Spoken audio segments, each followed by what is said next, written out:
ये शर्म नहीं आता है? ये तेरा वजह से मेरा आत्महत्या करने का टाइम आ गया है। ओके तो भाई लोग, कल डेडलाइन और हॉलीवुड रिपोर्टर ने ये न्यूज़ ब्रेक किया है दैट जे एब्रम्स सुपरमैन को रीबूट कर रहा है एंड इस फिल्म के राइटर होंगे टनेशी कोट्स। अब सबसे पहले जब मैंने डेडलाइन का ये रिपोर्ट पढ़ा था तो वहाँ पे ज़्यादा कुछ डिटेल्स तो नहीं दिया था उन लोगों ने, बस जे एब्रम्स प्रोड्यूस करने वाला है और उन्होंने टनेशी कोट्स को सिलेक्ट किया स्क्रिप्ट को लिखने के लिए, इतना ही बताया गया था।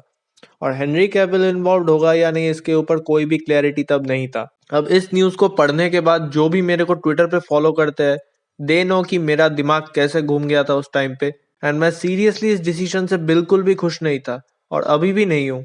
लेकिन कुछ देर बाद हॉलीवुड रिपोर्टर ने ये रिपोर्ट किया दैट ये फिल्म एक ब्लैक सुपरमैन के ऊपर होगा और हेनरी कैविल का इससे कोई लेना देना नहीं है।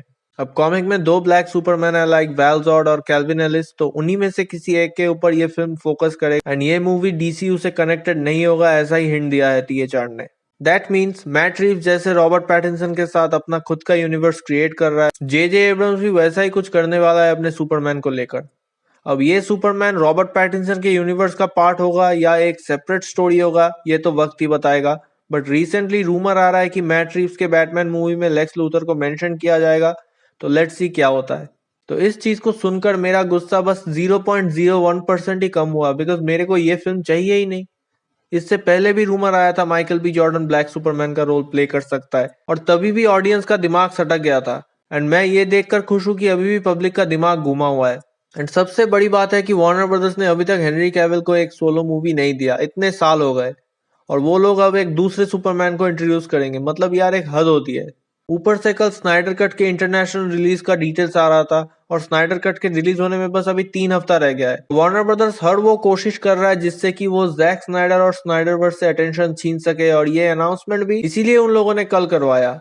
जैसे 2017 में जस्टिस लीग के रिलीज के पहले वार्नर ब्रदर्स ने रूमर फैलवाया था कि Ben Affleck is quitting the role of Batman, वैसा ही कुछ अभी हो रहा है। बिकॉज तुम लोग अगर ध्यान से सोचो देन तुम समझोगे कि ना तो इस फिल्म का कोई डायरेक्टर सिलेक्ट हुआ है, ना ही इसका कोई स्क्रिप्ट तैयार है, और ना ही अभी तक कोई कास्टिंग हुई है, और ना ही कोई डिसीजन फाइनलाइज हुआ है। मतलब ये फिल्म अभी तक प्री प्रोडक्शन के स्टेज तक भी नहीं पहुंचा है और इन लोगों ने इस चीज को अनाउंस कर दिया।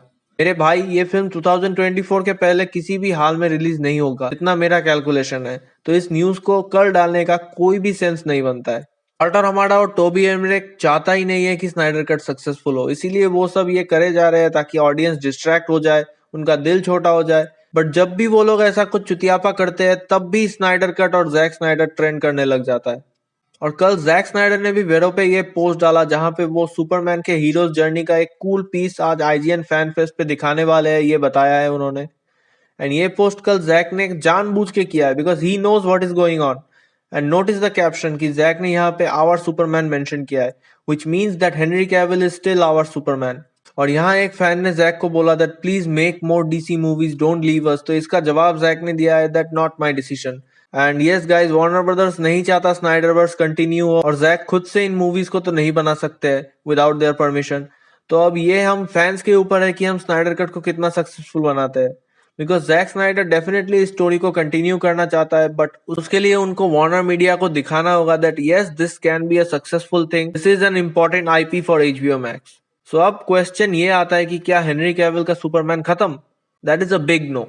आज से लगभग 1 साल पहले डेडलाइन ने ही रिपोर्ट किया था कि हेनरी कैविल कॉन्ट्रैक्ट नेगोशिएट कर रहा है, और कल्चर नर्ड ने भी ये बताया था कि वो कॉन्ट्रैक्ट हेनरी को मिल गया है and he will get his solo movies. लेकिन कल के अनाउंसमेंट के बाद मैंने टीसीएन को पूछा कि क्या चल रहा है, and they said this. And yes, उन्होंने कुछ दिन पहले रिपोर्ट किया था कि सारा फोकस अब एचबीओ मैक्स पे ही होगा मेनली।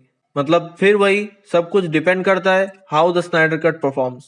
एंड सोलो प्रोजेक्ट मुझे फिलहाल नहीं लगता है कि हेनरी को कुछ सालों तक मिलेगा, बट अगर जस्टिस लीग 2 और 3 बनता है then that will be a Superman story, because जैसा जैक हमेशा से कहते आ रहे हैं दैट उनका जो 5 फिल्म आर्क है that is basically a Superman story. And भले ही जे एब्रम सुपरमैन के साथ कुछ भी करे उसका कोई इफेक्ट हेनरी पे नहीं आएगा, and he is still our Superman of the DCEU unless Warner Brothers Flash movie में कुछ गड़बड़ी करे।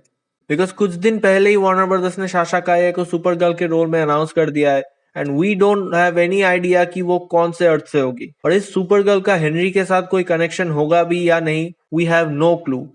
बेसिकली यार वार्नर ब्रदर्स डीसी फैंस को फ्रस्ट्रेट करने के अलावा और कुछ भी करने में नाकाम है। एंड ये ब्लैक सुपरमैन मूवी क्लियरली एक सोशल जस्टिस वॉरियर और रेसिज्म के एंगल से बनाया जाएगा, तो I don't have any problem with that, but I don't want this shit.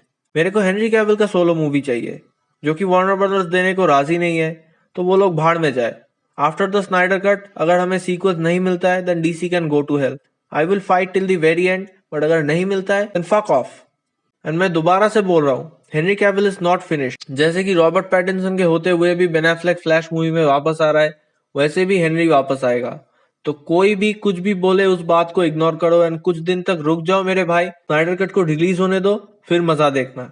Last में मैं बस इतना ही बोलना चाहूंगा कि वार्नर ब्रदर्स जैसा घटिया और चूतिया कंपनी मैंने आज तक नहीं देखा, जो अपने पैरों पे कुल्हाड़ी मारने में माहिर है और इनको फैंस क्या चाहते हैं उसकी कोई फिक्र ही नहीं है। इसीलिए मार्वल डीसी से इतना आगे है, और अगर ऐसा ही चलता रहा ना गाइस, तो डीसी मार्वल के अगेंस्ट हमेशा स्ट्रगल करेगा, ये लिख के ले लो। एंड द हिपोक्रेसी यार, इन लोगों ने रे फिशर को फायर कर दिया, then Superman and Lois show से एक ब्लैक राइटर को भी फायर किया है इन्होंने, just because she wanted some more diversity. अब ये ब्लैक सुपरमैन के ऊपर फिल्म बनाएंगे to speak about black lives matter. और जो राइटर है टेनेशी कोट्स, वो मार्वल के लिए कॉमिक बुक्स लिखता है, एंड फिल्म में अभी तक मुझे नहीं लगता है कि इसने कभी काम किया है। तो ऐसे एक आदमी को इन लोगों ने हायर किया है सुपरमैन मूवी के लिए। आई एम रियली डिसअपॉइंटेड यार, मैं घंटा भी ये मूवी नहीं देखूंगा, और अगर वो लोग रे फिशर को फ्लैश मूवी में वापस नहीं लाते तो डीसी गया तेल लेने, मेरे को कुछ और लेना देना ही नहीं है। कल एक ग्रीन लैंटर्न का वीडियो मैं डालने वाला था, बट इस न्यूज के बाद मेरा पूरा मूड बिगड़ गया। एनीवेज, आज आईजीएन फैन फेस्ट है और उसमें जैक स्नाइडर आ रहा है and he has some surprises for us. तो आज रात 11:30 बजे आईजीएन के फेसबुक पेज और यूट्यूब चैनल पे इस इवेंट को बिल्कुल भी मिस मत करना। एंड जेजे एब्रम्स का सुपरमैन मूवी एक अल्टरनेट अर्थ में सेट होगा, एंड ये डीसी के मल्टीवर्स का पार्ट है जिसका हेनरी कैविल के साथ कोई भी लेना देना नहीं है, बस इतना याद रखो। And don't be upset because Henry Cavill Shazam 2 में वापस आ सकता है इन अ कैमियो रोल, और कुछ ही दिनों में हम हेनरी कैविल को स्नाइडर कट में देखेंगे। तो अभी बस पॉजिटिव चीजों पे फोकस करो एंड स्नाइडर कट को सक्सेसफुल बनाना है हमें, इस बात को मत भूलना।